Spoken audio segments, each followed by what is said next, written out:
The Africa we want is Africa whose development is people-driven, relying on the potential of African people, especially its women and youth, and caring for children. So Agenda 2063 is not a program of the AU, but belongs to the African people. 2016, the year for human rights, with a particular focus on women. That is the theme of the 2016 African Union Summit here in Addis Ababa, Ethiopia. Well, this is the time Africa's leadership converges to reflect on the past year and chart the way forward for the future. But 2016 is already proving a rather eventful year. Well, this week, Talk Africa will bring you the highlights of the 2016 African Union Summit. I'm Beatrice Marshall. Welcome to Talk Africa.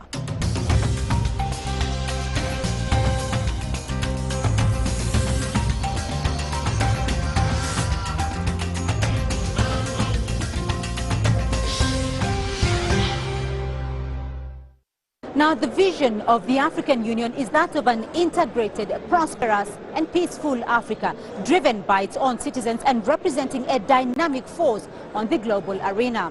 Now, the issues on the agenda in this year's summit include the conflict in South Sudan, Burundi and the Central African Republic, election of a new African Union peace and security body, and the future of the AMISOM force in Somalia. Robert Nagila has the details. Tuesday morning saw the opening ceremony of the Executive Council of the African Union. It was addressed by Commission Chair Dlamini Zuma and a representative from the United Nations. On Thursday, they discussed Burundi, South Sudan and the Democratic Republic of Congo. What has come out of it very clear, they have expressed their support for the progress of peace in the Republic of South Sudan, and they are encouraging the rebel leader, the leader of opposition, SPLIO, to come to Juba so that the transitional government of national unity can be formed. We are fighting aggressively the negative forces in our country. We have neutralized most of the FDLR who were creating problems in the eastern part of the country. We're not through yet with this operation, but we have committed to pursuing it to the total neutralization of this negative force. And we are pleased to announce that we have just agreed to resume cooperation with MONUSCO in carrying out these operations. Later, the AU Executive Council held elections for 15 new members of the Peace and Security Council. And perhaps the most important meeting coming up later this week that will involve heads of state is that on terrorism, a threat currently faced by East, Central, North and West Africa, and threatens to spill over to other regions. So plenty to discuss ahead of the Leadership Summit, and quite a cause for concern for some of them. Robert Nagila, CCTV, Addis Ababa, Ethiopia. Now, halfway through the African Union's decade for women, the continent has yet to fully realize the progress needed. The central question remains unchanged. How can the body significantly improve the lives of women in Africa? Well, I sat down with the African Union Special Envoy for Women, Peace and Security. She tells me what more is needed. Madam Diop, thank you very much for your time. Now, let's start by looking at this year's theme of the African Union 2016. It's on human rights with a particular focus on the rights of women. First, what is the significance of that theme for you and why the focus on women rights? But I think, first of all, let's salute the leadership of the African Union Commission because, you know, the chairperson is the first female elected as chairperson of the African Union, Madam Dlamini Zuma. So in the agenda, it becomes very relevant to say Agenda 2063 cannot move without the people. It's centered, people-centered development. So last year, we were looking into 2015, you know, the driving force of Africa was the women. We say, how do we empower them in agriculture, in peace and security, in so many areas that we are still lagging behind. So this year we said we need to reinforce the empowerment by talking about rights, the rights of women, the social, the political rights, because at the end of the day, it's the right of the citizen, it's the right of the people to participate and to contribute. So this year we are very glad to launch the year for women's human rights within the human rights context of Africa. Some Western states often accuse some African states of not taking human rights issues into consideration. What's your reaction to that? Africa have its own context. I have done a lot in terms of human rights. You might recall the protocol that the African Union through the African Commission on Human and People's Rights, which have their secretariat in Banjul, and which is doing great job in monitoring the human rights of the country and linking it to the Human Rights Council in Geneva. So you can see that long ago we have been putting in place protocols that really protect the right of the citizen, but monitoring as well and seeing what member states are doing. I think when you look at even here, when we meet, the report of the African Commission is the most contested because they are independent body and they talk about the right of the people, the right to speak, the right to be, freedom of expression, freedom of being a right citizen and voting. So they are the one really that are reporting right now on the situation of human rights in each country. Again, we say that women's rights are part and parcel of human rights. So that have been said since Beijing, but also the Vienna Conference and so on and so forth. So you will have also the most progressive declaration, which is a protocol again, which is the Maputo Protocol, which is the protocol on women's rights, where we talk about the law in inheritance law, where we know that before women will not get the land, even as a widow, or even when they are married. When they divorce, they are thrown out of the house. So we have all these customary and traditional practices that now the protocol have been protecting. So we need to say that this year we want women to know better their right. But I could say that when during the pre-summit this January, we brought women and young people, women from organization, grassroots women. They understand women at the grassroots. Even if they don't call this their right, what they will tell you, I want to get my land. In your words, you have previously said that your mandate is to listen to women, like the women of South Sudan, echo their voice and help them to bring their agenda on peace and security. Are you making headway, though, in giving the people, the women, such as those in South Sudan, in the CAR, in the DRC, in having their voices heard on the agenda of women, peace and security? When I see them getting together like South Sudan, cross-ethnic, cross-religious women come together and say we should be together and form our common agenda. When I see that happening in Central African Republic recently, to say that this is our platform, because we are Muslim, but we are Christian, but we are one Central African Republic. When I went to recently on Somali, and the women are doing the same thing. So I said that this is, first of all, our facilitation role. And when those women are demanding to participate and their voice are heard, because you can see that now in some of those countries, you see women are in the government. You go to CAR, even the interim government is led by the women, but the women are asking in their constitution 50%. And we hope that at least 30%, if it's not the 50%. So women are demanding, we are helping them.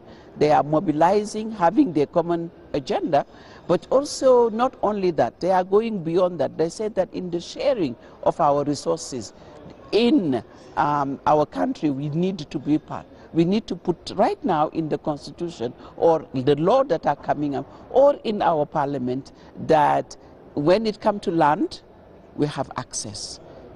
So those are concrete things. For example, for the last year, the chairperson launched an initiative with the ADB to have a fund for women, to access fund, because as you know, women don't have the title in order to go and get credit. So there are so many things that, and in post-conflict reconstruction, we are looking how women can benefit from those projects that UN and AU are putting in place. At the end of the summit, what would you like to see in the proposals adopted here that will make the progress of women and women's rights on the continent more tangible?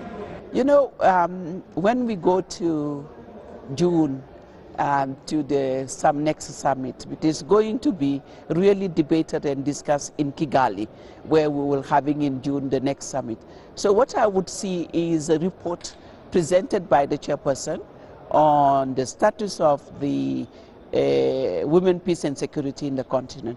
So my office is working on that. We are looking into indicators on women participation, the protection of women's rights and prevention on violence against women in 53 countries, 54 countries of Africa. So what I'm expecting to women of Africa to mobilize to track those indicators and to look into the solution that can be presented to say this is possible, and monitor for the next year the implementation of the Women, Peace and Security agenda.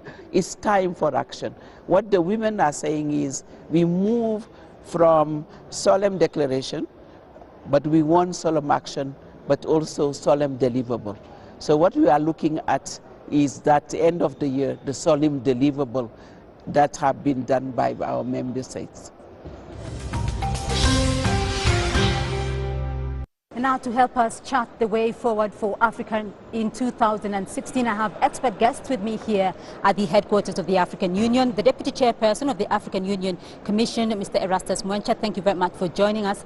Carlos Lopez, the Executive Secretary for the UN Economic Commission for Africa, welcome to the program. And Ambassador Kwang Weiling, Chinese Ambassador to the African Union, thank you very much for joining us here on Talk Africa. Mr. Mwencha, I'll start off with you. First of all, give us your perspective. Looking back at 2015, for Africa, how did Africa fare?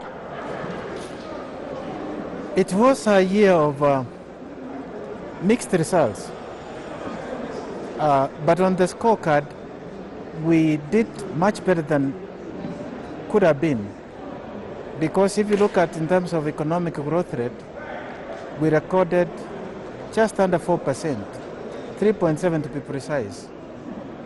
But this was against a very challenging backdrop, because this is a year where we witnessed a major decline in the commodities that Africa exports, and given the structure of our economies, which is primarily commodity based, with the decline in commodities, for instance, take the case of petroleum, you saw the price reduce from about 114 to under 40.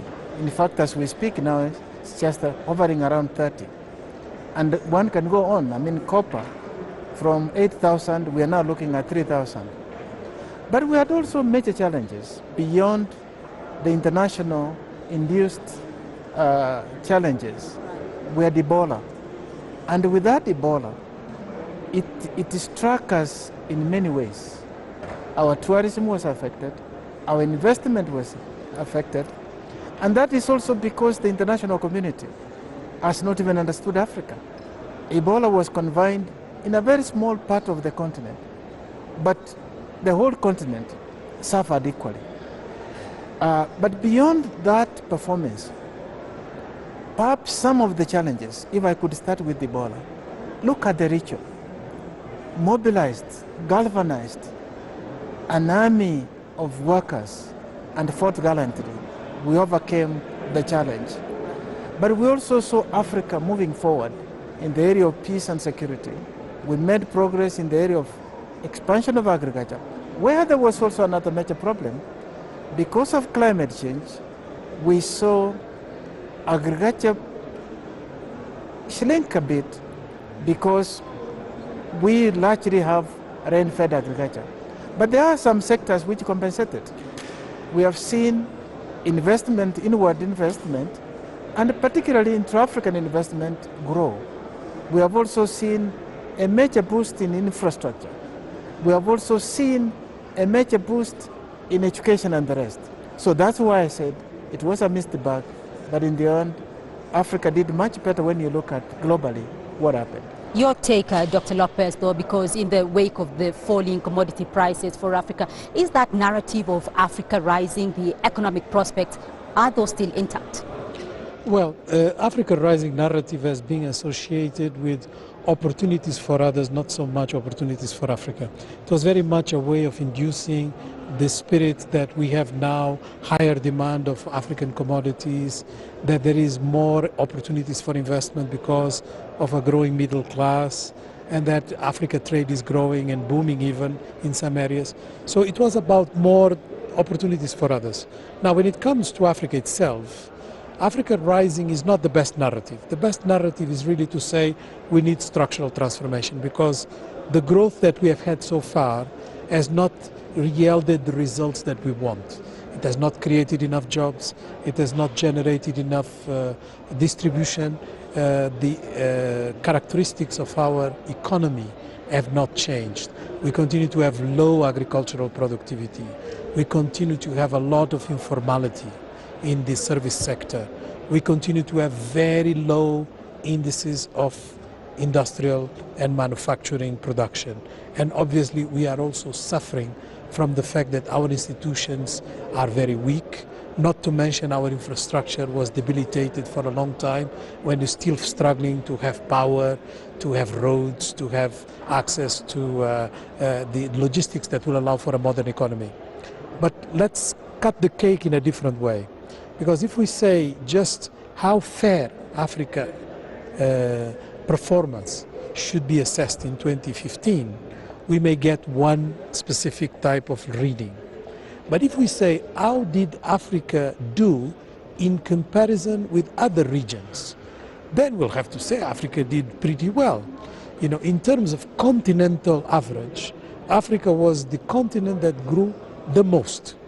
In terms of increase and inward investment, Africa was the continent that grew the most in percentage.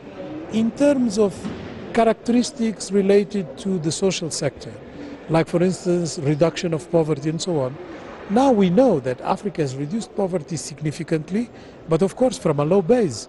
You know, you had so many poor that if you reduce by 10%, you just make a dent, you don't really transform completely. So I agree with the assessment that has just been made by the deputy chairperson that we have to look, you know, in perspective. And if we look into perspective, Africa did rather well. Right, Africa did rather well. You've been in Africa now at the African Union here for the past 1 year. What's your take on that? I think that the last year, I think that we had two great events in our relationship with Africa, in our relationship with the African Union. First is certainly the FOCAC Summit, which was held in Johannesburg not too long ago. I think the summit was a complete success. At the summit, our president made a very, very important speech regarding our policy, strategy, and relationship with the Africa. Basically, he outlined 5 pillars, as well as 10 cooperation plans, which I believe will serve as the basis of our relationship cooperation with Africa for the next 3 years or even more. A new basis has been laid. New direction has been formulated. I think that our relationship with whole Africa now has entered a new phase. So I'm very, very confident that in the next 3 or even 5, 10 years, our relationship with the whole Africa will produce a lot of results and benefits, not only to China but also to Africa as well as the whole world. Mr. Mwencha, the theme of this year's African Union Summit, it has a specific focus on women, but the issue of peace and security, conflict resolution, that's still quite a challenge here for the continent. Assess for us, how exactly is the African Union going about managing the current conflict on the continent? CAR, South Sudan, Burundi, there's still quite a number. Well, Beatrice, let me allude to what you have said about the theme, and in particular women. Because last year, our theme was on empowerment of women. And it's also partly what Carlos just mentioned about inclusivity. In that process, we have developed a nice scorecard that is looking at how Africa is performing in terms of mainstreaming women, but also empowerment. And some of the statistics we're getting are quite, highly informative. And of course, this called for policy response, but also a mechanism to interrogate our society to see how we can change our paradigm, because there is overwhelming statistics all over the world that in any society where women have been fully integrated, you see that kind of society perform in all the human index much better. And so that is perhaps to illustrate the point that for us to achieve our potential, we need to address this issue in a much more structured and serious way. And you move on to relate it. In fact, the theme does not even leave the women out, because as we pursued the theme for this year, it has also a component of women to look at the challenges that face women in human rights. Now, the specific areas that you mentioned, Central Africa, South Sudan, Burundi, Somalia, Africa is there. And I could give you a long answer for that. But as you know that we have the African Peace and Security Architecture. Part of that architecture, we have the Peace and Security Council, which has remained in the leadership in looking for solutions and interventions on the ground. Those are some of the issues that will be discussed here. As you know that tomorrow there will be a Peace and Security Council, and the issues that you mentioned, the countries that you mentioned, the Peace and Security Council will review and provide a way forward. Dr. Lopez, though, you have talked about the causes of conflict as being partly due to exclusion, partly being due to inequalities. The priority, first of all, what's been the economic impact of the conflict on the continent? And secondly, what does Africa need to rethink to manage the conflict? I think we are losing about 2% GDP growth a year because of conflicts, which would have put Africa in the same level of growth as, say, China and India if we didn't have conflicts. This is calculated on the basis of regression analysis, different categories of GDP like agriculture, like trade and so on, and how they are affected by conflict. But I think the basis for the situation that we are living is the fact that we have had major problems managing diversity. And as a result, exclusion, inequality is a manifestation of not managing diversity properly. Groups of people feel excluded for one reason or another, and groups of people also feel privileged and want to preserve that privilege through conflict and war. And we have to finish with that kind of an approach of trying to resolve conflict only at the tail end, meaning, when we enter into mediations and trying to find the best way to safeguard the appearances of democratic establishment, for instance, insisting on elections, and go to the causes. That's basically my message. And if you go to the causes, this is the right moment to do it, because we are growing.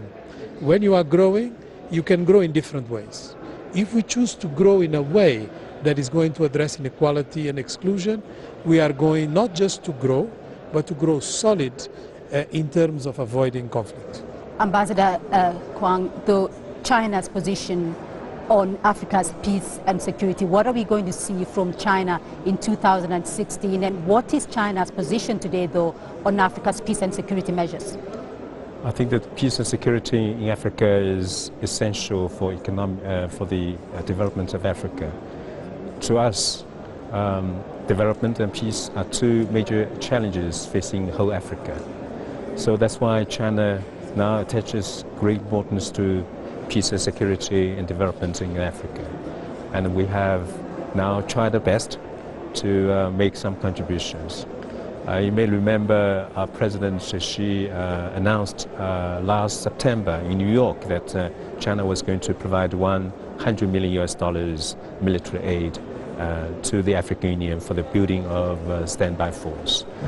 And so China sees the issue as very important, as a precondition for economic development of the whole Africa.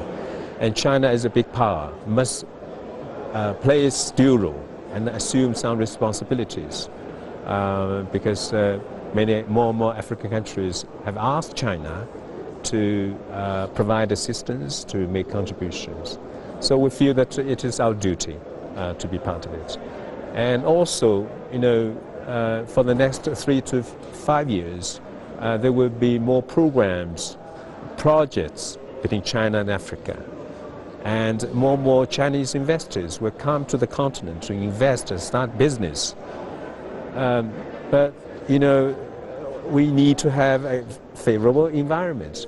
Investors have to see that it is safe to invest in Africa. So in order to attract and encourage more investors from China to come to Africa, I think we need to address peace and security in Africa very seriously. I think that if the issue can be handled very well, I'm sure that more investment from China will be here.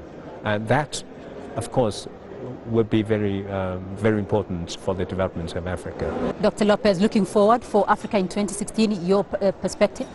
Oh, definitely we are going to grow more than last year. All the odds are in our favor.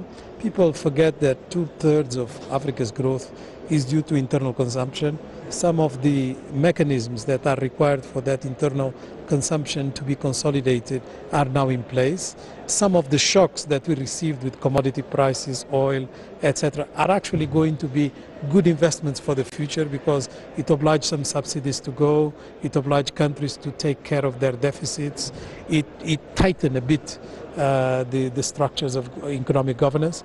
So I'm very confident that this year is going to be a better year than last year. Mr. Mwencha, what's the African Union going to be focusing on?